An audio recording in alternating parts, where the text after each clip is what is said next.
బాహుబలి ఘన విజయం తర్వాత భారతీయ చిత్రసీమలో సీక్వెల్లు, ఫ్రాంచైజీ సినిమాల హవా ఊపందుకున్నప్పటికీ అవసరం లేని సినిమాలకు కూడా పార్ట్లు ప్రకటిస్తుండటంతో ప్రేక్షకుల్లో వాటిపై కొంత నిరసన, ఆసక్తి తగ్గడం స్పష్టంగా కనిపిస్తోంది. అయితే కొన్ని ఐకానిక్ చిత్రాల సీక్వెల్ వార్తలు మాత్రం అభిమానుల్లో ఇప్పటికీ విపరీతమైన ఉత్సాహాన్ని నింపుతాయి. అలాంటి ఒక ఆసక్తికరమైన కబురునే యువ నటుడు అఖిల్ అక్కినేని ఇటీవల ఒక పాడ్కాస్ట్లో పంచుకున్నాడు.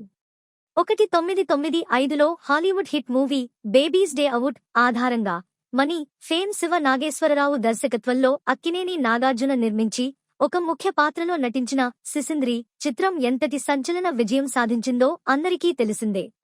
ఒక సంపన్న కుటుంబానికి చెందిన పసిపాపను ఆస్తి, డబ్బు కోసం అతడి బాబాయే కిడ్నాప్ చేయించగా, ఆ కిడ్నాప్ ప్రక్రియలో భాగమైన ముగ్గురు దొంగలను ఆ చిన్నారి తన అమాయకత్వంతోనే ఎలా ముప్పు తిప్పలు పెట్టాడు, రకరకాల వినోదాత్మక మలుపుల తర్వాత తిరిగి తన తల్లిదండ్రుల చెంతకు ఎలా చేరాడు అనే కాన్సెప్ట్తో తెరకెక్కిన ఈ సినిమాలో అఖిల్ తన క్యూట్ ఎక్స్ప్రెషన్స్తో ఉమ్మడి తెలుగు రాష్ట్రాల ప్రజలను విపరీతంగా ఆకట్టుకుని చిన్నతనంలోనే స్టార్ ఇమేజ్ సంపాదించుకున్నాడు.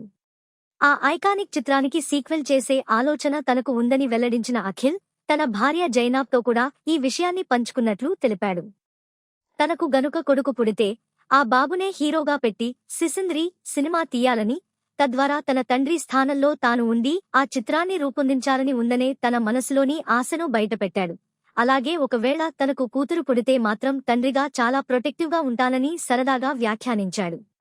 దీంతో అఖిల్కు కొడుకు పుట్టి తండ్రిలాగే నవతరం సిసింద్రిగా వెండితెరపై మళ్లీ అలరిస్తాడేమోనని అక్కినేని అభిమానులు ఎంతో ఆసక్తిగా ఎదురుచూస్తున్నారు.